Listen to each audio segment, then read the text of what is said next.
Hello friends, मैं गुलशन कुमार आप सभी का स्वागत करता हूं समृद्धि जीएस एकेडमी के इस यूट्यूब चैनल पर।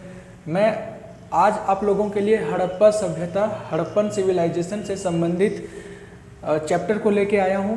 पिछले दोनों वीडियोस में हमने देखा था कि एंशिएंट हिस्ट्री को कैसे 3 पार्ट में हम बांट के पढ़ते हैं।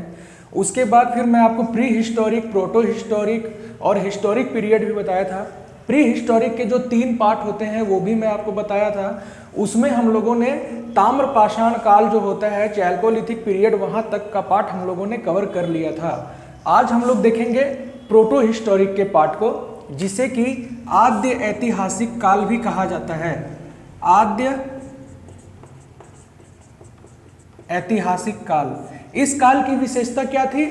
इस काल की विशेषता थी कि हमारे पास लिखित साक्ष्य मौजूद हैं, किंतु हम उसे अभी तक पढ़ नहीं पाए हैं। ठीक है, लिखित साक्ष्य होने के बावजूद हम उसे अभी तक पढ़ नहीं पाए हैं। ठीक है, तो ये प्रोटो हिस्टोरिक का पार्ट हो जाएगा और इसमें हम जिस सिविलाइजेशन के बारे में पढ़ेंगे वो है हड़प्पा सभ्यता। एंशिएंट हिस्ट्री का बहुत ही इंपॉर्टेंट टॉपिक है। यहाँ से हर एक एग्जाम में क्वेश्चन पूछ ही लिया जाता है। किसी न किसी तरीके से आपके सामने एक क्वेश्चन हड़प्पा सिविलाइजेशन से संबंधित रहेगा। तो आइए हम लोग देखते हैं कि हड़प्पा सभ्यता की ऐसी क्या विशेषता है, ऐसी क्या महत्ता है जो कि हमेशा क्वेश्चन पूछ लिया जाता है। ठीक है, हम लोग ताम्रपाषाण काल को देख रहे थे, चैल्कोलिथिक पीरियड को देख रहे थे। ताम्रपाषाण काल में क्या होता है? लोग पहली बार नगरीय ग्रामीण सभ्यता में रहना शुरू करते हैं। ग्रामीण सभ्यता का विकास पहली बार जो है वो आपको ताम्रपाषाण काल में मिलता है। ठीक है, इस समय पर लोग जो है वो तांबा और पत्थर से बने उपकरण का लोग प्रयोग कर रहे थे। कोई ऐसा एरिया था, जैसे दैमाबाद का एरिया हो गया ताम्रपाषाण कालीन संस्कृति में, जहां पर लोग कांसा बनाना जानते थे, ब्रॉन्ज बनाना जानते थे। ब्रॉन्ज कैसे बनता है? दैट मीन्स कांसा कैसे बनता है? ये बनता है तांबा प्लस टिन की सहायता से। ठीक है, तो टिन और तांबे की सहायता से हम लोग कांसा बनाते हैं। तो अब देखते हैं कि ताम्रपाषाण काल के बाद जो भारत के उत्तर वाले एरिया में, उत्तर पश्चिम वाले एरिया में हड़प्पा सभ्यता विकसित हुई, इसके बाद ये कैसे आगे बढ़ती है। ठीक है, यहाँ तांबा का यूज हो रहा है और फिर यहाँ कांसा का यूज होने लगता है। ठीक है, दैट मीन्स दैमाबाद वाले एरिया में लोग जो पहले थोड़ी मात्रा में कांसा बनाना जानते थे, अब इस सभ्यता में आते आते ज्यादा लोग कांसा बनाने के बारे में जानने लगे, कांसा बनाने की विधि से परिचित हो चुके थे। ठीक है, तो हड़प्पा सभ्यता को कांस्य युगीन संस्कृति भी कहा जाता है। ठीक है, कांस्य युगीन संस्कृति क्यों कहा जाता है? क्योंकि इस सभ्यता में लोग बड़े पैमाने पर कांसा बनाना जानते थे, तांबा और टिन को मिक्स करके वो कांसा बनाना जानते थे, इसीलिए इसे कांस्य युगीन संस्कृति कहते हैं। ठीक है, अब हड़प्पा सभ्यता के टाइम पीरियड को लेके बहुत ही ज्यादा विवाद रहता है। बहुत सारे विद्वान अपने अपने अकॉर्डिंग इसका टाइम पीरियड बताते हैं, बट इसका टाइम पीरियड जो बहुत ही ज्यादा माना जाता है या बहुत ही ज्यादा एक्सेप्ट किया जाता है हर जगह पे, वो किया जाता है 2600 से 1900 ईसा पूर्व। ये 2600 आपको कहीं कहीं 3000 ईसा पूर्व भी देखने के लिए मिलेगा। ईसा पूर्व दैट मीन्स बिफोर क्राइस्ट। ठीक है, बीसी, बिफोर क्राइस्ट को ईसा पूर्व कहते हैं हिंदी में। ठीक है, तो कहीं कहीं आपको 3000 मिलेगा, फिर कहीं कहीं आपको 3300 बीसी भी मिलेगा। ठीक है, तो इस टाइम पीरियड को लेके आप बहुत ज्यादा कंफ्यूज नहीं रहिएगा। आपको ऑप्शन में जो मिले आप उसे आंसर कर सकते हैं। ठीक है, हड़प्पा सभ्यता का ये टाइम पीरियड है। अब देखते हैं हड़प्पा सभ्यता के बारे में कुछ ऐसी चीजें जो हमें एग्जाम पॉइंट ऑफ व्यू से जानना चाहिए। तो आप याद रखेंगे कि प्री हिस्टोरिक के बाद जब ताम्रपाषाण काल की संस्कृति चैल्कोलिथिक पीरियड डेवलप होते होते आगे बढ़ी, तो वो जाके हड़प्पा सभ्यता में विकसित हुई और हड़प्पा सभ्यता के लोग जो ताम्रपाषाण काल में दैमाबाद वाले एरिया में कम मात्रा में कांसा बनाना जानते थे, वो हड़प्पा सभ्यता तक आते आते कांसा का प्रयोग अधिक मात्रा में करने लगे। इसीलिए हड़प्पा सभ्यता में हड़प्पा सभ्यता को कांस्य युगीन संस्कृति भी कहा जाता है। ठीक है, आगे बढ़ते हैं हम लोग। हड़प्पा सभ्यता की बनावट कैसी थी हम लोग पहले ये देख लेते हैं। हड़प्पा सभ्यता के आकार या हड़प्पा सभ्यता की बनावट के बारे में देख लेंगे। इसमें आप याद रखेंगे कि 7 प्रमुख स्थल हैं जिसके बारे में नगर की संज्ञा दी गई है। आप एक फैक्ट और देखिए, हड़प्पा सभ्यता को नगरीय सभ्यता भी कहा जाता है। हड़प्पा सभ्यता को नगरीय सभ्यता भी कहा जाता है। दैट मीन्स इस समय के जो लोग थे वो नगर में रहना शुरू कर चुके थे। मैं आपको बताया नवपाषाण काल से, याद कीजिए पिछले क्लास की बात, नवपाषाण काल से लोग कृषि करना शुरू करते हैं। कृषि करना शुरू करते हैं तो अस्थायी रूप से एक जगह पे वो रहना शुरू करते हैं। अस्थायी रूप से रहना शुरू करते हैं तो आगे चल के ताम्रपाषाण काल में ये ग्रामीण संस्कृति का निर्माण करते हैं। और जब ग्रामीण संस्कृति का निर्माण करेंगे तो धीरे धीरे जैसे जैसे आगे डेवलप करते जाएंगे तो वो गांव जो है वो नगर में बदलता चला जाएगा। ठीक है, तो हड़प्पा सभ्यता तक आते आते लोग अब नगरीय रूप में या नगर में रहना शुरू कर चुके थे, इसीलिए ये सभ्यता नगरीय सभ्यता भी कहलाती है। इस बात को आप ध्यान रखिएगा। ठीक है, तो डेवलपमेंट का जो सीरीज है वो याद रखिए। नवपाषाण काल से अस्थायी रूप से पहले रहना शुरू करते हैं एक जगह पर, उसके बाद ताम्रपाषाण काल आता है, लोग ग्रामीण संस्कृति पहले बनाते हैं और फिर नगरीय संस्कृति हड़प्पा सभ्यता में पूरी तरीके से विकसित हो जाती है। मैं पिछली क्लास में आपको एक बात और बताया था कि कोई भी सभ्यता 3 क्रम में डेवलप होती है। 3 क्रम में डेवलप होती है। ठीक है, 3 क्रम में डेवलप होती है। सबसे पहले उसका अर्ली फेज होता है। Early phase. इसके बाद क्या होता है, ये आता है मैच्योरिटी वाला पीरियड। और फिर ये आता है उसका लेटर पीरियड। तो हड़प्पा सभ्यता के बारे में भी हम 3 फेज के बारे में पढ़ेंगे, जहां वो पहले गांव था, फिर शहर के रूप में पूरा विकसित हुआ, फिर उसका पतन होना स्टार्ट हुआ। तो जो बुक में भी रहता है या हमें जो पढ़ना रहता है मुख्य तौर पर, वो रहता है मैच्योरिटी पीरियड। हड़प्पा सभ्यता के मैच्योरिटी पीरियड के बारे में पढ़ना रहता है। और इसी का टाइम पीरियड जो है वो 2600 बीसी से 1900 बीसी तक बताया जाता है। ठीक है, तो आप डेट को याद रखेंगे।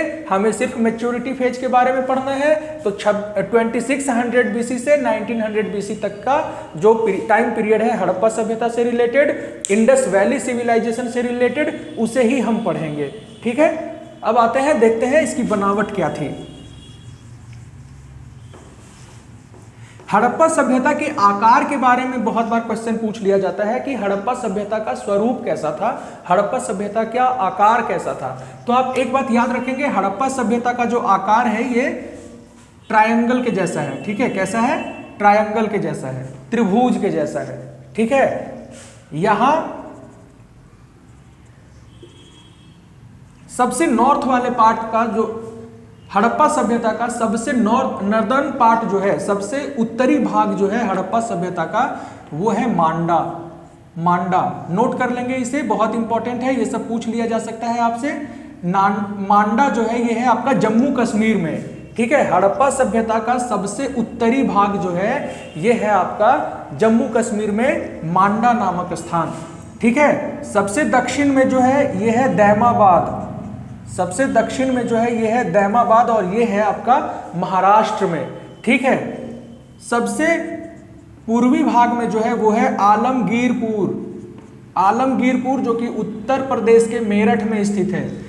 आलमगीरपुर जो कि उत्तर प्रदेश के मेरठ में स्थित है। और जो सबसे पश्चिम में है वो है सुतकांगेडोर जो आज के बलूचिस्तान वाले प्रांत में पड़ता है। ठीक है, तो याद रखेंगे हड़प्पा सभ्यता का सबसे उत्तरी भाग मांडा, सबसे दक्षिणी भाग दैमाबाद, सबसे पूर्वी भाग आलमगीरपुर और सबसे पश्चिमी भाग सुतकांगेडोर। आपसे ऐसा क्वेश्चन तो पूछ लिया जा सकता है कि सबसे उत्तर में कौन है, सबसे दक्षिण में कौन है, सबसे पूरब या सबसे पश्चिम में कौन है। बट आपसे ऐसा भी क्वेश्चन पूछा जा सकता है कि हड़प्पा सभ्यता का सबसे उत्तरी भाग मांडा किस नदी के किनारे है। तो आप लोग नदी का नाम याद रखेंगे, खास करके मांडा जो है ये चिनाब नदी के किनारे है। मांडा जो है ये आपका चिनाब नदी के किनारे है। ठीक है, दैमाबाद जो है महाराष्ट्र में, ये नर्मदा नदी के किनारे है। ठीक है, आलमगीरपुर उत्तर प्रदेश में जो है, मेरठ के पास, ये हिंडन नदी के किनारे है, हिंडन नदी। ठीक है, और सुत कांगेडोर जो बलूचिस्तान में है, ये दाश्क नदी के किनारे है। कौन सा नदी? दाश्क नदी। तो ये नदी का नाम याद रखेंगे। एक बार मैं फिर से रिपीट कर रहा हूं, आप ध्यान रखेंगे। हड़प्पा सभ्यता का सबसे उत्तरी भाग मांडा, जो कि चिनाब नदी के किनारे है, मांडा जम्मू कश्मीर में स्थित है। सबसे पूर्वी भाग आलमगीरपुर, जो कि उत्तर प्रदेश के मेरठ में स्थित है, और ये हिंडन नदी के किनारे है। सबसे दक्षिणी भाग दैमाबाद, जो कि नर्मदा नदी के तट पर है, और दैमाबाद महाराष्ट्र में पड़ता है। सबसे पश्चिमी भाग, जो कि सुत कांगेडोर है, ये आपका आधुनिक बलूचिस्तान में है, और ये दाश्क नदी के किनारे है। ये आप याद रखेंगे। अब आप एक फैक्ट और याद रखिए नॉर्मल एग्जाम्स के पॉइंट ऑफ व्यू से, कि इसका विस्तार कितना था, उत्तर से दक्षिण इसका विस्तार कितना था, और पूरब से पश्चिम इसका विस्तार कितना था। ठीक है, पूरब से पश्चिम जो इसका विस्तार था वो 1600 किलोमीटर था। पूरब से पश्चिम इसका विस्तार 1600 किलोमीटर था, और उत्तर से दक्षिण इसका विस्तार 1100 किलोमीटर था। लगभग है ये 1600 किलोमीटर और 1100 किलोमीटर लगभग। ठीक है, तो आप ये सब फैक्ट को याद रख लीजिए। किसी भी नॉर्मल एग्जाम्स में आपसे ये सब क्वेश्चन पूछा जा सकता है। और वैसे पूर्वी भाग, पश्चिमी भाग, उत्तरी भाग, दक्षिणी भाग, पूर्वी भाग, पश्चिमी भाग, ये सब तो आप याद रखिए ही किस नदी के किनारे है। ये आपको कहीं भी पूछा जा सकता है, किसी भी एग्जाम में पूछा जा सकता है। ठीक है, इवन जब आप आंसर राइटिंग कर रहे हो तो उसमें भी आप ये दर्शा सकते हैं। ये आपको बहुत ही ज़्यादा बेनिफिट देगा, बहुत ही ज़्यादा आपको प्रॉफिट देगा, आपके आंसर राइटिंग में आपको लाभ करेगा। ठीक है, आगे बढ़ते हैं हम लोग। अब हड़प्पा सभ्यता की बात चल रही है, तो बात आती है कि हड़प्पा सभ्यता के बारे में पता किसने लगाया सबसे पहले। हड़प्पा सभ्यता के बारे में जब हम लोग देखेंगे तो 1921 में जॉन मार्शल कौन थे? जॉन मार्शल 1921 में भारतीय पुरातत्व विभाग, आर्कियोलॉजिकल सर्वे ऑफ इंडिया के ये अध्यक्ष थे, जॉन मार्शल। इनके नेतृत्व में दो इतिहासकार हुए भारत के। एक हुए दयाराम साहनी, नाम याद रखिएगा आप इनका, दयाराम साहनी। और फिर 1922 में हुए राखलदास बनर्जी। 1922 में राखलदास बनर्जी। तो दयाराम साहनी ने खोज की हड़प्पा की, और 1922 में राखलदास बनर्जी ने खोज की मोहनजोदड़ो की। लेकिन क्या हड़प्पा सभ्यता की खोज यहीं से शुरू हुई थी? आपसे अगर पूछ लिया जाए कि हड़प्पा सभ्यता के बारे में सबसे पहले पता किसने लगाया? दयाराम साहनी ने तो उत्खनन किया हड़प्पा का, राखलदास बनर्जी ने तो उत्खनन किया मोहनजोदड़ो का, लेकिन पता किसने लगाया? किसने बताया कि ये सभ्यता है, यहाँ पर एग्जिस्ट करती थी कोई सभ्यता? उस सभ्यता के बारे में 1826 में बताया चार्ल्स मैसन ने। ठीक है, कौन बताया? चार्ल्स मैसन।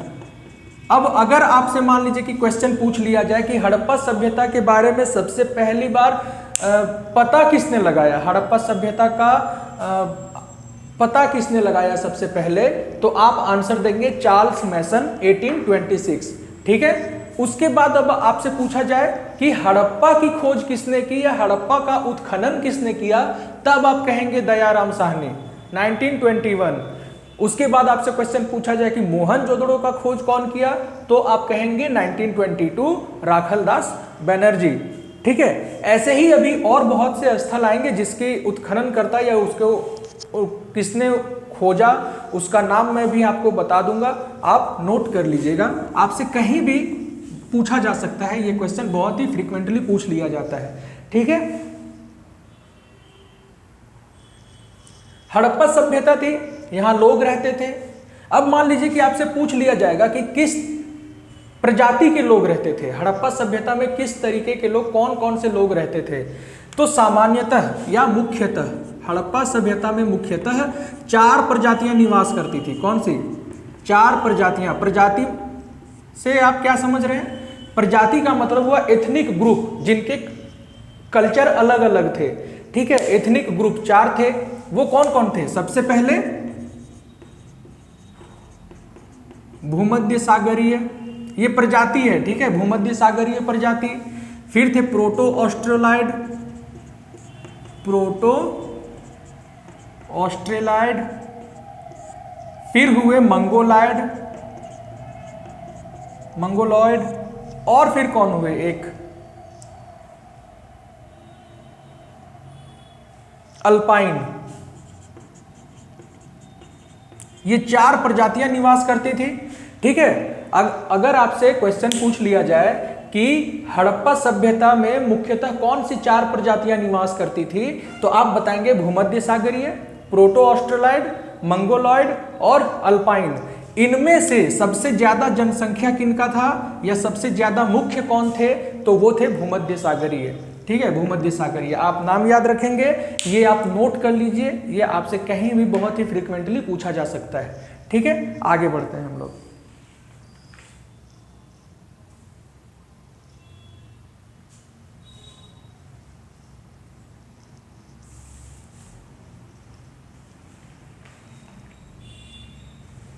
अब हम लोग देखते हैं कि वो कौन से 7 स्थल हैं। हम लोग देखते हैं कि वो कौन से 7 स्थल हैं जिसके बारे में या जिन्हें नगर की संज्ञा दी गई थी। ठीक है, वो 7 स्थल कौन कौन से हैं जिन्हें नगर की संज्ञा दी गई थी, ये बहुत ही फ्रीक्वेंटली आपसे पूछ लिया जा सकता है। ठीक है, वो 7 नगर कौन कौन से थे? वो 7 नगर थे। सबसे पहले तो हड़प्पा हो गया, फिर हो गया मोहनजोदड़ो, फिर हो गया धौलावीरा, फिर हो गया कालीबंगा और बनावली और एक चन्हूदड़ो और लोथल। ठीक है, मैं नाम लिख देता हूं, आप एक बार नोट कर लीजिएगा। हड़प्पा, कालीबंगा, मोहनजोदड़ो, लोथल,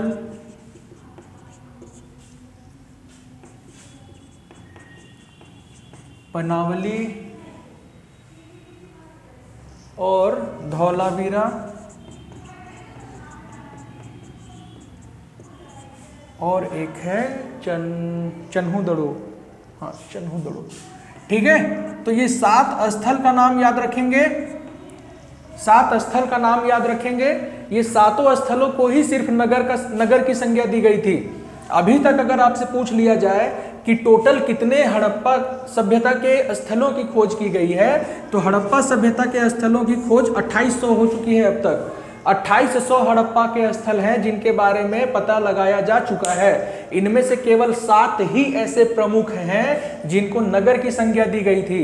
आपको अभी करंट में चल रहा है जैसे धौलावीरा, जिसको अभी यूनेस्को ने मान्यता दिया है कुछ अमूर्त संस्कृति के रूप में या अमूर्त स्थान के रूप में कुछ, तो आपको बताना है धौलावीरा का डिटेल्स कमेंट बॉक्स में आप बताएंगे जरूर। और आपको एक काम और दिया जा रहा है कि हड़प्पा के ये 7 नगर हैं, इनके बारे में आप कमेंट सेक्शन में ये बताएं कि हड़प्पा सभ्यता के इन 7 नगरों का उत्खनन किसने किया था। जैसे 2 का आपको पता है, हड़प्पा का राखल दयाराम साहनी 1921 में और मोहनजोदड़ो का राखल दास बनर्जी ने 1922 में किया था उत्खनन। अब आपको इन 5 के बारे में बताना है, ठीक है, कि उसका उत्खनन किसने किया था। ठीक है, आगे बढ़ते हैं। अब देखिए, हड़प्पा सभ्यता को सिंधु घाटी सभ्यता क्यों कहा जाता है? हड़प्पा सभ्यता को सिंधु घाटी सभ्यता क्यों कहा जाता है? नवपाषाण काल में हमने पढ़ा था कि लोगों ने कृषि करना शुरू किया। ठीक है, कृषि करना शुरू किया और सिंचाई के कोई वैसा साधन तो था नहीं, सिंचाई का साधन, तो लोग क्या करते थे, नदियों के किनारे बसते थे। ताम्रपाषाण काल आया, ग्रामीण संस्कृति विकसित हुई, फिर भी लोग कृषि करते थे और लोग नदियों के किनारे या पहाड़ के ढलानों पर रहना शुरू करते थे या रहते थे। ठीक है, उसी प्रकार से जब हड़प्पा सभ्यता आया तो हड़प्पा सभ्यता में भी लोग क्या करते थे कि नदियों के किनारे ही बसते थे। क्यों? हड़प्पा सभ्यता जो है ये पूरी तरीके से व्यवसाय पर निर्भर था। इनका प्रमुख काम क्या था? व्यवसाय करना। दूसरा प्रमुख काम क्या था? कृषि करना। ठीक है, तो अब बताइए, जब ये व्यवसाय और कृषि जैसे काम करेंगे तो इनको नदियों की जरूरत तो पड़ेगी ही। नदी मार्ग से भी बहुत ज्यादा व्यवसाय होता था। कृषि कर रहे हैं तो विभिन्न फसल को उपजाने के लिए, सिंचाई करना है तो सिंचाई के लिए इनको नदियों के किनारे रहना है ना। तो इसीलिए ये लोग क्या करते थे, नदियों के किनारे बसते थे। उस समय की प्रमुख नदी थी सिंधु नदी। सिंधु नदी थी तो लोग इधर इधर ही बसना शुरू कर देते थे। ठीक है, तो इस नदी के किनारे ये लोग रहते थे, इसीलिए इस सभ्यता को सिंधु घाटी सभ्यता कहा गया। जैसे कि अभी भारत के या उत्तर भारत के अगर किसी एक प्रमुख नदी का नाम कहा जाए तो वो गंगा नदी होगी, है ना। तो गंगा नदी के किनारे जितने भी लोग रह रहे हैं, भारत की 43% आबादी जो है वो गंगा नदी के किनारे रह रही है। तो अगर भविष्य में कभी उत्खनन होता है तो क्या कहेंगे वो लोग कि गंगा घाटी सभ्यता थी, गंगा वैली सिविलाइजेशन थी। ठीक है, उसी प्रकार से इंडस वैली सिविलाइजेशन हुआ क्योंकि लोग इंडस नदी के किनारे रहते थे। इंडस सिंधु नदी को कहा जाता है। ठीक है, आगे बढ़ते हैं, इसकी नगर योजना के बारे में देखते हैं। सिंधु सभ्यता की नगर योजना जो है वो बहुत ही ज़्यादा फेमस है, बहुत ही ज़्यादा क्वेश्चन है। बहुत बार आपसे क्वेश्चन पूछ लिया जाता है कि वर्तमान समय में भारत को सिंधु घाटी सभ्यता के नगर नियोजन से क्या सीखने की आवश्यकता है या क्या सीख सकता है। ठीक है, तो नगर नियोजन को देखते हैं हम लोग, जो कि बहुत ही इंपॉर्टेंट और बहुत ही मज़ेदार टॉपिक है, नगर नियोजन। ठीक है, नगर नियोजन, नगर नियोजन का मतलब है कि उस समय के नगर किस तरीके से बसे होते थे। नियोजन का मतलब भी है कि वो कैसे है, किस प्रकार से है या किस प्रकार से उनका संचालन किया जा रहा है। ठीक है, तो 7 प्रमुख नगर मैं आपको नाम बता चुका हूं, आप उसके उत्खननकर्ता के नाम बताएंगे कमेंट सेक्शन में। और आगे के अपडेट के लिए समृद्धि जीएस एकेडमी के इस यूट्यूब चैनल को लाइक, शेयर और सब्सक्राइब करना भी मत भूलिएगा। ठीक है, तो आगे बढ़ते हैं। 7 प्रमुख नगर थे। अब देखिए नगर का नियोजन उस समय कैसा होता था। नगर जो है ऐसा 2 भाग में बटे हुए होते थे। ये रास्ता है, ठीक है, रास्ता जो है एक दूसरे को समकोण पर यानी 90 डिग्री पर ही कट करती थी। ठीक है, 90 डिग्री पर रास्ता एक दूसरे को काटती थी। यहां नगर है, घर हैं लोगों के। ठीक है, लोगों के घर हैं। अब घर कैसा होता था, घर होता था ग्रिड पद्धति पर। ग्रिड पद्धति क्या होता है, ग्रिड पद्धति क्या होता है, ऐसा जाल के आकार में इनका घर होता था बना हुआ। ठीक है, जाल के आकार में इनका घर होता था बना हुआ।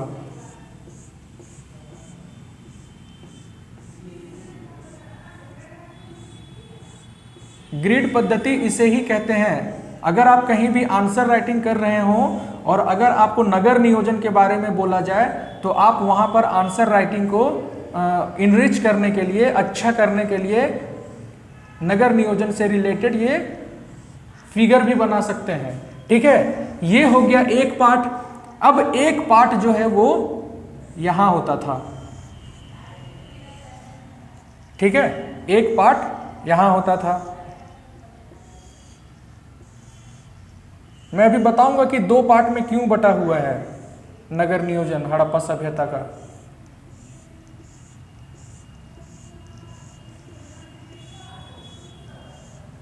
ठीक है, ऐसा 2 पार्ट में बटा हुआ होता था ये हड़प्पा सभ्यता। चारों तरफ से इसके किलाबंदी कर दी जाती थी। किलाबंदी मतलब चारों तरफ से इसे घेर दिया जाता था दीवारों से। ठीक है, दीवार वगैरह से इसके चारों तरफ से घेर दिया जाता था। इसे हम लोग दुर्ग कहते हैं, दुर्ग कहते हैं। इसका दुर्गीकरण कर दिया जाता था या इसे घेर दिया जाता था। ठीक है, तो देखिए ये वाला पार्ट तो कहलाता था दुर्ग और ये वाला पार्ट कहलाता था नगर। ऐसा क्यों था, हड़प्पा सभ्यता 2 पार्ट में क्यों बटा हुआ था?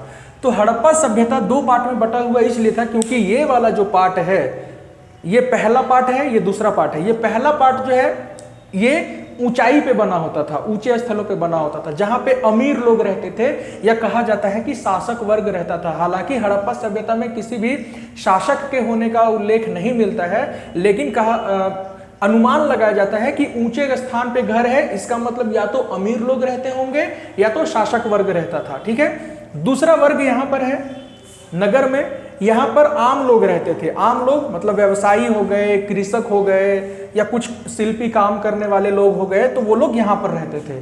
ठीक है, 2 भाग में बटा हुआ था। अब मान लीजिए कि यहाँ घर बना हुआ है, इधर मेन रोड है, घर है ये, है ना, तो घर का जो दरवाजा है वो मेन रोड की तरफ कभी नहीं खुलता था। हड़प्पा सभ्यता की एक विशेषता है कि हड़प्पा सभ्यता में जो घर होते थे इनका दरवाजा मेन रोड की तरफ न खुल के पीछे की तरफ खुलता था, जो सहायक सड़क या गली होती थी उसके तरफ इनका दरवाजा खुलता था। किंतु इनका एक अपवाद है। अपवाद कौन सा है? लोथल। लोथल में जो घर हैं उनका दरवाजा मेन रोड की तरफ ही खुलता था, दरवाजा और खिड़की जो है वो मेन रोड की तरफ ही खुलता था। बट नॉर्मली आप ये बात याद रखेंगे कि हड़प्पा सभ्यता में जो घर होते थे उन घरों के दरवाजे और खिड़कियां मुख्य सड़क की ओर न खुल के गली या सहायक सड़क की ओर खुलते थे। ठीक है, हर घर में कैसा होता था, मान लीजिए कि ये एक घर है, ठीक है, घर में बीच में आंगन छोड़ दिया जाता था हर घर में। क्यों? क्योंकि आंगन से रोशनी वगैरह आ सके। आंगन के चारों तरफ ऐसा घर रूम बना दिया जाता था। आज भी हम लोग मैक्सिमम जगह पे ऐसा ढांचा देखते हैं घरों का कि बीच में आंगन है, आंगन के चारों बगल में घर है, साइड में यहाँ एक वॉशरूम है दूर जाके, ठीक है, वॉशरूम से एक नाली निकला हुआ है, नाली निकल के मेन रोड में जो नाली है उससे मिल जाता था। ठीक है, मेन रोड में जो नाली है उससे मिल जाता था। अब ये नाली क्या है, पूरी तरीके से ढका हुआ होता था। ये नाली स्लैब से, जिसे कहते हैं स्लैब, उससे ढका हुआ होता था। जगह जगह पे इस यहाँ पर मेन होल छोड़ दिया जाता था ताकि लोग उतर के आसानी से इसे साफ कर सकें। ठीक है, तो कितने अच्छे तरीके से ये बनाया गया था। आप सोचिए, 2 पार्ट में बटा हुआ है, सड़कें बिल्कुल सीधी हैं, समकोण पर हैं, सड़कें बिल्कुल सीधी हैं, एक दूसरे को 90 डिग्री यानी समकोण पे काट रही हैं। घरों की खिड़कियां और दरवाजे मुख्य सड़क की तरफ नहीं खुलते थे, पीछे की तरफ खुलते थे। हर घर में जो नाली है वो मेन नाली, रोड वाले नाली से आके मिलता था। रोड का जो नाली है वो ढका हुआ होता था। ढका हुआ होने के बाद जगह जगह पे मेन होल छोड़ दिए जाते थे ताकि लोग उस पर उतर के साफ कर सकें आसानी से। घर कैसे होते थे? बीच में आंगन, चारों बगल से रूम होता था। घर कभी कभी 2 मंजिले तक भी पाए जाते हैं हड़प्पा सभ्यता में। ठीक है, तो नगर नियोजन की ये प्रमुख बातें हैं, आप याद रखेंगे। ठीक है, अब आपको हड़प्पा सभ्यता से रिलेटेड क्वेश्चन पूछ लिया जाएगा कि क्या हड़प्पा सभ्यता में पकी हुई ईंटों का प्रयोग होता था या कच्ची ईंटों का भी प्रयोग होता था? तो आप कहेंगे कि हाँ, पकी हुई ईंटों का ही प्रयोग होता था मुख्यतः, किंतु 2 स्थान ऐसे हैं जहां पर कच्ची ईंटों का भी प्रयोग हुआ है। और वो 2 स्थान कौन कौन से हैं? एक है कालीबंगा और एक है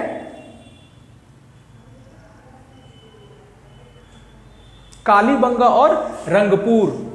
ठीक है, याद रखेंगे, कालीबंगा और रंगपुर, ये 2 स्थान ऐसे हैं जहां पर पकी हुई ईंटों का साक्ष्य नहीं मिलता है। ठीक है, ये पकी हुई, आप याद रख करिए, ताम्रपाषाण काल में जाइए तो वहां लोग पकी हुई ईंटों का प्रयोग नहीं करते थे, लेकिन जब आप हड़प्पा सभ्यता में आते हैं तो लोग पकी हुई ईंटों का प्रयोग करने लगते हैं। ठीक है, हड़प्पा सभ्यता में पकी हुई ईंटों का प्रयोग तो होता है, किंतु 2 स्थान ऐसे हैं, कालीबंगा और रंगपुर, जहां पर लोग पकी हुई ईंटों का प्रयोग नहीं करते हैं। ठीक है, अब मान लीजिए कि किसी एग्जाम में आपसे पूछ लिया जाएगा कि हड़प्पा सभ्यता में जो ईंटों का प्रयोग किया जाता था वो उनका अनुपात क्या होता है, ऐसा क्वेश्चन बहुत बार आपसे पूछ लिया जाएगा। तो अनुपात याद रखिए, 4:2:1, 4:2:1 के अनुपात में जो ईंटें बनाई जाती थी उनका प्रयोग किया जाता था हड़प्पा सभ्यता में। ठीक है, यहां तक आपको क्लियर है? अब देखते हैं कि हड़प्पा सभ्यता में कृषि था, पशुपालन और बाकी चीजें कैसे कैसे चलती थी। ठीक है, यहाँ नगर नियोजन आई होप कि आपको बहुत अच्छे से समझ में आ गया होगा। ठीक है, अब हम लोग बात करते हैं कृषि, क्योंकि व्यवसाय के बाद कृषि इनका प्रमुख काम था। कृषि, तो देखिए हड़प्पा सभ्यता में कृषि तो नवपाषाण काल से ही शुरू हो गया था, ताम्रपाषाण काल में भी चला, यहाँ भी चला। ये लोग जौ, तिल, सरसों और गेहूं, धान, कपास, ये सब उपजाते थे। ठीक है, और बाकी चीजें भी उगाते थे, जैसे राई हो गया, मटर हो गया, ये सब चीजें उगाते थे। ठीक है, ये 2 किस्म के गेहूं और जौ उगाते थे, 2 किस्म के। ठीक है, 2 किस्म के गेहूं और जौ ये उपजाते थे। कपास का उल्लेख पहली बार हड़प्पा सभ्यता में ही मिलता है, ध्यान रखिएगा, बहुत इंपॉर्टेंट पॉइंट है ये।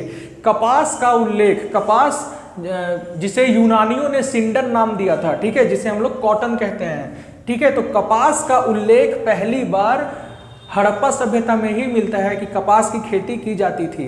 किंतु अब अगर आपसे पूछ लिया जाए कि क्या गन्ना की खेती का साक्ष्य मिला है हड़प्पा सभ्यता से, तो गन्ना की खेती का साक्ष्य हड़प्पा सभ्यता से नहीं मिला है, ठीक है।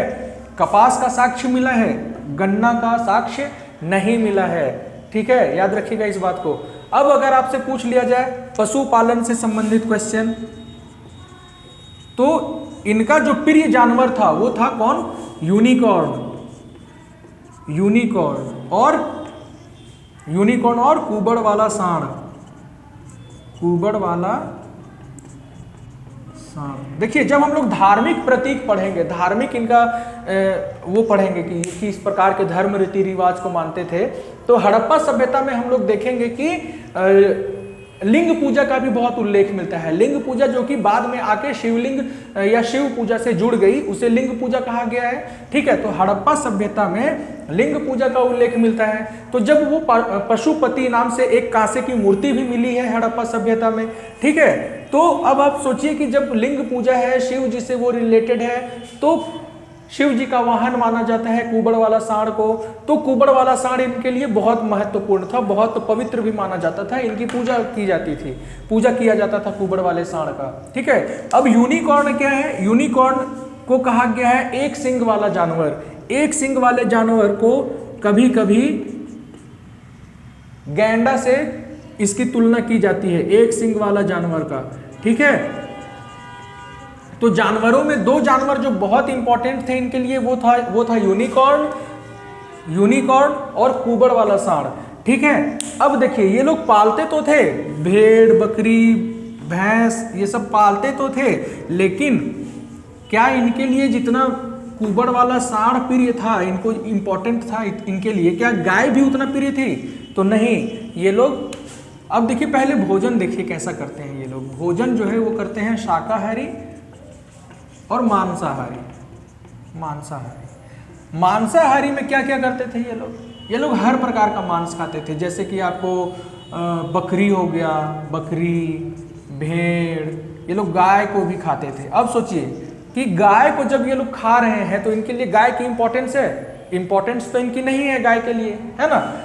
तो गाय को ये लोग खाते थे, हड़प्पा सभ्यता के लोग। गाय का इंपॉर्टेंस इनके लिए कुछ भी नहीं है। कुबड़ वाला सांड इनके लिए इंपॉर्टेंट था, बट गाय इंपॉर्टेंट नहीं थी। इसीलिए हम लोग आगे चल के देखते हैं कि जब ऋग वैदिक पीरियड आता है तो जो आर्य आते हैं, आर्यों से इनका क्लैश होता है ना, आर्यों से इनका क्लैश होता है, ठीक है। अब आगे आते हैं कि इस प्रकार की सभ्यता जो थी, यानी हड़प्पा सभ्यता जो थी, क्या ये लोग युद्ध वगैरह करते थे?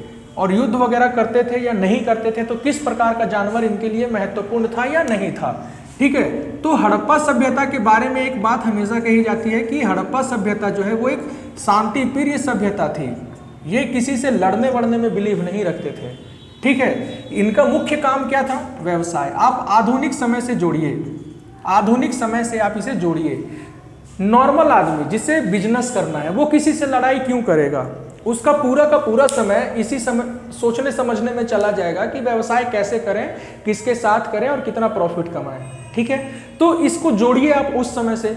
उस हड़प्पा सभ्यता के समय पे जो लोग व्यवसाय करते थे वो युद्ध क्यों ही करेंगे? किसी से नहीं करेंगे युद्ध, ठीक है। तो ये एक शांति प्रिय सभ्यता थी। अब जब ये शांति प्रिय सभ्यता थी तो इस हड़प्पा सभ्यता के लोगों को किसी ऐसे जानवर की जरूरत नहीं पड़ी जो युद्ध में काम आए, ठीक है। अब युद्ध में काम आने वाले दो जानवर बहुत ही इंपॉर्टेंट थे, जैसे एक है अश्व यानी घोड़ा और एक है हाथी, है ना। तो हाथी और घोड़े से ये लोग परिचित तो थे, हड़प्पा सभ्यता के लोग जानते तो थे कि हाथी और घोड़ा होता है, लेकिन इनको कभी इन्होंने बहुत ही ज्यादा इंपॉर्टेंस नहीं दिया, बहुत ही ज्यादा महत्ता नहीं दिया, बहुत ही ज्यादा महत्व स्थान नहीं दिया समाज में, ठीक है। तो अगर आपसे कभी क्वेश्चन पूछ लिया जाए कि क्या हड़प्पा सभ्यता अश्व केंद्रित सभ्यता थी, तो नहीं, अश्व केंद्रित सभ्यता नहीं थी। वो जानते थे भले कि अश्व होता है, किंतु अश्व केंद्रित सभ्यता नहीं थी, ठीक है। अश्व केंद्रित होने का क्या मतलब है? अश्व केंद्रित होने का मतलब है कि अश्व की महत्ता बहुत ही ज्यादा है, अश्व का इंपॉर्टेंस, घोड़े का इंपॉर्टेंस बहुत ही ज्यादा है सभ्यता में। ठीक है, तो अगर आपसे पूछ लिया जाए कि क्या अश्व केंद्रित सभ्यता थी, तो नहीं, अश्व केंद्रित सभ्यता नहीं थी। ठीक है, अब आपसे कभी पूछे एग्जाम में कि अश्व के अवशेष कहाँ से मिले हैं या घोड़ा होने का साक्ष्य, एविडेंस कहाँ से मिला है हड़प्पा सभ्यता में, तो ये नाम याद रखिएगा, सुरकोटदा। ठीक है, ये सुरकोटदा एक नाम स्थान हुआ जो जहां पर हम लोगों को यानी उत्खननकर्ताओं को हड़प्पा सभ्यता में से घोड़े का साक्ष्य मिला है, घोड़े के अस्थियों का प्रमाण मिला है। ठीक है, तो यहां तक आपका क्लियर हो गया है। आगे बढ़ते हैं हम लोग। अब देखिए ये लोग ना किस प्रकार का टेक्नोलॉजी यूज करते थे मूर्ति बनाने के लिए, क्योंकि अभी हम लोग देखें कि कांस्य युगीन संस्कृति थी, मतलब ये कांसा बनाना जानते थे, ब्रॉन्ज बनाना जानते थे। अब जब ब्रॉन्ज बनाना जानते हैं तो ब्रॉन्ज से मूर्तियां भी बनाएंगे, बहुत सारी मूर्तियां मिली भी हैं, टेराकोटा की भी मूर्तियां मिली। टेराकोटा मतलब पकी हुई मिट्टी की मूर्तियां। ठीक है, तो टेराकोटा की मूर्तियां मिली हैं और ब्रॉन्ज यानी कांसे से बनी हुई मूर्तियां भी मिली हैं। इसमें से एक इंपॉर्टेंट जो है कि कांसे की नर्तकी का मूर्ति कहां से मिला है? मोहनजोदड़ो से। ठीक है, कांसे की नर्तकी का मूर्ति कहां से मिला है? मोहनजोदड़ो से। एक ऐसे ही मूर्ति प्राप्त होती है जिसमें से दिखाया गया है स्त्री के गर्भ से पौधे का निकलता हुआ, पौधे को निकलता हुआ दिखाया गया है एक मूर्ति से। तो ये बताता है कि ये किस चीज की पूजा करते हैं? ये मातृ देवी की पूजा करते हैं। इनका मानना था कि स्त्री जो है यानी माता जो है वो सृजन का प्रतीक है। ठीक है, सृजन का प्रतीक है, इसीलिए ये लोग मूर्ति ऐसा बनाते थे, है ना, मातृ देवी की पूजा करते थे, है ना। अब आपको कोई पूछ लिया जाए कि कांसे की मूर्ति तो मिली है, नर्तकी की मूर्ति है, ये मूर्ति है और भी बहुत सारी मूर्तियां हैं, तो ये मूर्ति बनाते कैसे थे? उस टेक्निक का नाम था लॉस्ट वैक्स टेक्निक। इसे हिंदी में कहते हैं लुप्त मोम तकनीक। जस्ट इसका हिंदी कर दीजिए, लुप्त मोम तकनीक। लुप्त मोम तकनीक कैसे होता है? लुप्त मोम तकनीक कैसे होता है? मान लीजिए कि ये है एक मोम वैक्स का एक हमने ढांचा तैयार किया। ठीक है, इसके ऊपर मिट्टी लगा दिया और इसे सूखने के लिए छोड़ दिया। ठीक है, मिट्टी लगा के सूखने के लिए छोड़ दिया तो मिट्टी का ढांचा जो है वो इसके ढांचे में आ गया। अब कोई एक छोटा सा एक होल किया और सारा मोम को पिघला के निकाल लिया बाहर। सारा मोम बाहर आ गया तो फिर इसी रास्ते से हमने कांसा को इस ढांचे में डाल दिया। जब कांसा को इस ढांचे में डालेंगे तो क्या करेगा? जाके आकार ले लेगा ऐसा। जब कांसा ऐसा आकार ले लेगा तो ये मिट्टी का जो परत है, मिट्टी का जो ढांचा है, इसे तोड़ दिया जाएगा। तो फिर क्या कांसा का मूर्ति तैयार हो गया ना। तो ये होता है लॉस्ट वैक्स टेक्निक। ठीक है, आगे बढ़ते हैं। किस प्रकार के मुहर प्रयोग करते थे ये लोग वो देखते हैं। मुहर तो ये लोग तांबे का मुहर कहीं कहीं मिलता है, बट मुख्यतः इनका मुहर जो है वो होता था सेलखड़ी का। ठीक है, इनका मुहर होता था या तो ऐसा या इस आकार में। ठीक है, इस आकार में। अब इसमें कहीं जानवर का फोटो बना हुआ है, वृत्त है, वृक्ष है, ये सब चीजें हैं। ठीक है, इस प्रकार के मुहर होते थे। अब बताइए कि इस समय की लिपि क्या थी जिसे हम पढ़ नहीं पाए, क्योंकि जानवर का फोटो हो गया, यहाँ पर भी जानवर का फोटो है। तो इस समय की लिपि जो है वो कहलाती थी पिक्टोग्राफिक लिपि। ठीक है, इसे बहुत से लोग बोले कि ये ब्राह्मी लिपि है, बहुत से लोगों ने इसका संबंध ब्राह्मी लिपि से भी बताया है। ठीक है, लेकिन ये पिक्टोग्राफिक लिपि होती क्या है? पिक्टोग्राफिक का मतलब होता है चित्रात्मक लिपि, जिसमें चित्रों का प्रयोग करके अपने भाव को दर्शाया जाए, वो होता है पिक्टोग्राफिक लिपि। ठीक है, अब देखिए कि इस लिपि को हम आज तक पढ़ क्यों नहीं पाए हैं, क्योंकि आप सोचिए कि जैसे भी हम आज के ज़माने में हम या हमारी जनरेशन जो है वो व्हाट्सएप यूज करती है। ठीक है, उनको क्या करना है कि अगर किसी को हाय बोलना हो या किसी से हाय बोलना हो या किसी को रेस्पेक्ट के रूप में नमस्कार करना हो तो वो क्या कहते हैं? हाय के लिए ऐसा हाथ का इशारा भेज देते हैं व्हाट्सएप पे, या फिर नमस्कार के लिए हाथ जोड़ा हुआ इमोजी भेज दिया जाता है उनको व्हाट्सएप पे। ठीक है, अब समझिए कि आज से 400-500 साल के बाद जो लोग आएंगे उनको नहीं मतलब है कि हाथ का ये इशारा क्या कहलाता है या ये इशारा क्या कहलाता है। ठीक है, जब उनको ये पता ही नहीं रहेगा तो वो इसका प्रेडिक्शन कैसे कर पाएंगे, कैसे सोच पाएंगे कि उस समय के लोगों ने ऐसा हाथ का इशारा किसके लिए प्रयोग किया था। तो वो जो नहीं समझ पाएंगे, वो लोग जब नहीं समझ पाएंगे तो वो, अगर मान लीजिए कि उस तरीके से कुछ लिखा हुआ है तो वो पढ़ भी नहीं पाएंगे। तो वही चीज है कि हड़प्पा सभ्यता के लोग चित्रात्मक लिपि लिखते थे, पिक्टोग्राफिक लिपि लिखते थे। पिक्टोग्राफिक लिपि में चित्र का प्रयोग करके अपने भाव को बताया जाता था।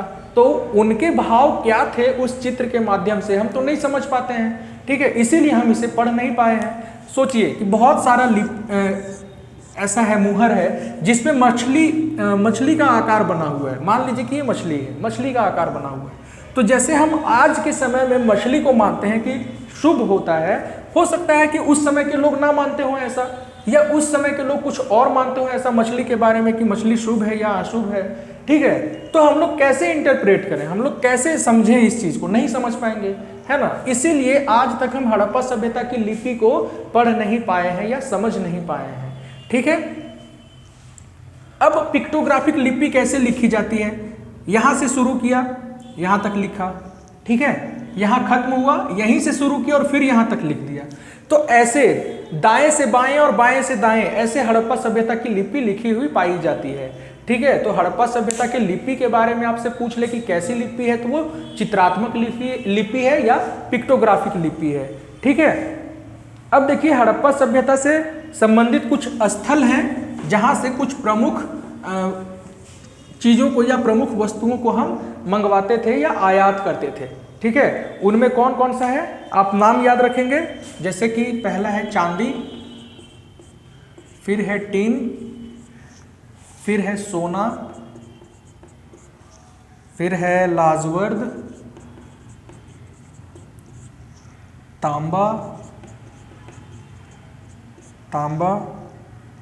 फिर है सीसा। इतनी चीजें इंपॉर्टेंट है आपके लिए। तो देखिए तांबा तो हम लोगों को मिल जाता है खेतड़ी राजस्थान से ही, तांबा जो है वो मिल जाता है खेतड़ी राजस्थान से ही। ठीक है, तांबा। टीन जो है ये हम मंगवाते थे अफगानिस्तान से, टीन जो है ये हम मंगवाते थे अफगानिस्तान से। ठीक है, अब तांबा और टीन को मिलाने के बाद ही कांसा बनता है। ठीक है, तांबा जो है ये खेतड़ी राजस्थान से मिल गया, टीन जो है ये अफगानिस्तान से हड़प्पा सभ्यता के लोग मंगवाते थे। ठीक है, अब इन दोनों को मिला के ही कांसा बनता था।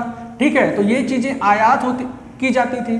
तो कोई भी देश जो है आज के समय से आप जोड़ के देखिए कि कोई भी देश जो है वो आयात कम करना चाहता है। आयात कम क्यों करना चाहता है, ताकि उसका निर्यात ज्यादा हो, उसे फायदा ज्यादा हो। ठीक है, तो उस समय के लोग भी चाहते होंगे कि आयात कम हो, है ना। अपने आयात को कम करने के लिए हड़प्पा सभ्यता के लोग जो कांसा बनाते थे इसमें टीन की मात्रा बहुत कम होती थी, या टीन की मात्रा बहुत कम रखते थे। बहुत कम क्यों रखते थे, बताया मैं कि कोई भी आज के समय से जोड़ के देखिए कि लोग चाहेगा आयात कम निर्यात ज्यादा हो। ठीक है, उसी हो सकता है कि ये एक कारण रहा हो कि लोग टीन का आयात अफगानिस्तान से कम करते थे और जो कांसा बनाते थे उसमें टीन की मात्रा बहुत कम होती थी। ठीक है, अब देखिए सीसा कहाँ से ये मंगवाते थे, तो सीसा मंगवाते थे ईरान से, मुख्यतः ईरान से।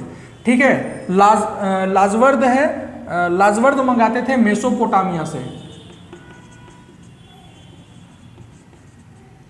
मेसोपोटामिया। ये सब आपका मेसोपोटामिया इसके हड़प्पा सभ्यता के समय की ही एक सभ्यता थी, जहां पर बहुत बार आपसे तुलनात्मक प्रश्न पूछ लिया जाता है कि क्या हड़प्पा सभ्यता के समकालीन मेसोपोटामिया की सभ्यता में पकी हुई ईंटों का प्रयोग होता है, तो नहीं, मेसोपोटामिया की सभ्यता में कच्ची ईंटों का प्रयोग होता है। मेसोपोटामिया की सभ्यता में एक अभिलेख पाया गया है, वहां पर हड़प्पा सभ्यता का उल्लेख मेलुहा के नाम से किया गया है। नाम याद रखिएगा, मेलुहा के नाम से हड़प्पा सभ्यता का उल्लेख मिलता है, मेसोपोटामिया में पाया गया एक अभिलेख पर। ठीक है, अब देखते हैं सोना कहां से मंगवाते थे, तो सोना भी मंगवाते थे अफगानिस्तान से। टीन अफगानिस्तान से, सोना भी अफगानिस्तान से, और चांदी कहाँ से मंगवाते थे? तो चांदी मंगवाते थे ईरान से। ठीक है, ये इंपॉर्टेंट है, आप इसे याद रखिएगा। हड़प्पा सभ्यता के कुछ भवन हैं, उन भवनों के बारे में जान लेते हैं। जैसे एक है स्नानागार, एक है अन्नागार। ये दो चीजें बहुत बार पूछ ली जाती है, स्नानागार और अन्नागार को। ठीक है, सबसे पहले देखिए, एक स्टुअर्ट पिगट नाम के एक विद्वान हुए। स्टुअर्ट पिगट नाम के एक विद्वान हुए। इन्होंने हड़प्पा और मोहनजोदड़ो को एक साम्राज्य की या एक सभ्यता की जुड़वा राजधानी कहा है। ठीक है, इस पॉइंट को आप नोट कर लीजिएगा कि स्टुअर्ट पिगट ने हड़प्पा और मोहनजोदड़ो को हड़प्पा सभ्यता की जुड़वा राजधानी कहा है। जुड़वा राजधानी कहने के पीछे रीजन क्या है? जुड़वा राजधानी कहने के पीछे रीजन ये है कि हड़प्पा और मोहनजोदड़ो की बनावट लगभग एक प्रकार की थी। हड़प्पा से अगर हमें स्नानागार मिला है तो मोहनजोदड़ो से अन्नागार। ठीक है, अब पूछ ले आपसे कि हड़प्पा सभ्यता की सबसे विशाल भवन कौन सा है, सबसे बृहद भवन कौन सा है? तो वो है अन्नागार। ठीक है, अन्नागार नाम याद रखिएगा, अन्नागार।